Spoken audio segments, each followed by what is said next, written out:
आदर्श नगर के रहने वाले दिल्ली विश्वविद्यालय के होनहार छात्र राहुल राजपूत की हत्या के संबंध में संयुक्त मानवाधिकार और अपराध नियंत्रण ब्यूरो के टीम प्रदेश अध्यक्ष पीके राणा ने आज राहुल राजपूत के घर जाकर उसके परिवार से मिले और आश्वासन दिया कि अगर हमारी कहीं भी जरूरत हो तो हम आपके साथ हैं। राहुल राजपूत के केस के लिए भी आदर्श नगर थाने गए और केस की जानकारी ली। हमारे प्रतिनिधि रीना सिंह की एक खास रिपोर्ट। राणा जी, आप संयुक्त मानवाधिकार एवं अपराध नियंत्रण ब्यूरो के दिल्ली प्रदेश के अध्यक्ष हैं। आज आप यहाँ पर आदर्श नगर में आए हैं, क्या कारण है सर यहाँ पर आने का? देखिए, जैसा कि ज्ञात होगा, पिछले कई दिनों से ये चीज़ें मीडिया में भी चल रही है कि किस प्रकार एक लड़के की हत्या कर दी जाती है और उसमें प्रशासन की तरफ से भी कई तरीके की ढिलाई जो सामने आ रही है। अभी आपने देखा होगा कि उनके परिजनों से मुलाकात कर रहे थे, तो हमने ये चीज़ें जानने की कोशिश की कि किसमें क्या रहा और किस तरीके से घटना घटी और क्यों घटी और क्या इसमें लूप होल्स वगैरह आए हैं। तो अभी जैसे हमने उनको संवेदना दी भी, बताया भी है कि जो वो कार्य है वो करते रहें और इसमें जो हमारा जो ह्यूमन राइट्स का जो काम है, एक मानवाधिकार का मतलब ये नहीं होकर रह गया कि वो किसी जाति विशेष के लिए रहेगा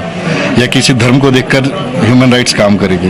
ह्यूमन राइट्स मतलब जो सामने खड़ा हुआ व्यक्ति है उसके लिए भी है और जो आखिरी में खड़ा हुआ व्यक्ति है उसके लिए भी है। तो इस ह्यूमन राइट्स को इस चीज़ से ना जोड़ा जाए कि ये सिर्फ अपराधियों के लिए होगा, देशद्रोहियों के लिए होगा और टुकड़े टुकड़े गैंग के लिए होगा। ह्यूमन राइट्स से काम नहीं करती और ह्यूमन राइट्स में सबका अधिकार है और सबको वो अधिकार मिलना चाहिए।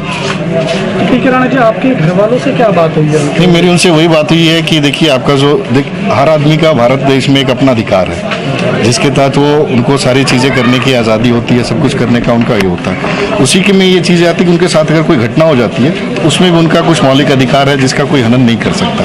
वो कितना भी, मैंने भी उनसे वही बातचीत की कि अगर जो कार्रवाई हो रही है उस प्रशासन की तरफ से अगर कुछ त्रुटि होती है या आपको लगता है कि प्रशासन सही से कार्य नहीं कर रही है तो आप हमें सूचित कर सकते हैं, फिर हम उनके ऊपर कार्रवाई करेंगे।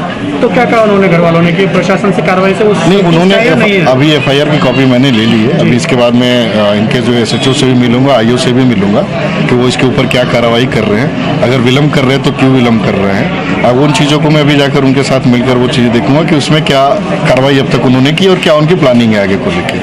सर, जैसे आपने यहाँ घर वालों से बात की, कुछ कारण बताया किस कारण उसके साथ? देखिए, कारण तो कह रहे हैं, बता रहे हैं, लेकिन मैंने उस पर ऊपर नहीं टिप्पणी करना चाहूँगा क्या कारण है। मेरा ये मानना है कि किसी व्यक्ति की हत्या होती है और उसके लिए प्रशासन को कार्य करना होगा।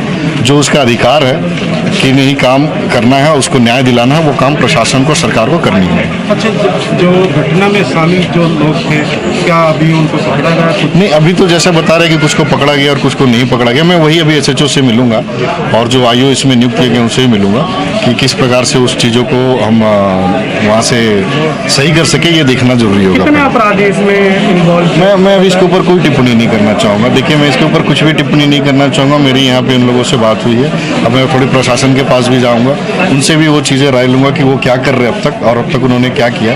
वो जानकारी लेने के बाद ही मैं इसके ऊपर टिप्पणी कर पाऊँगा कि कितने लोग इन्वॉल्व थे और क्या उन्होंने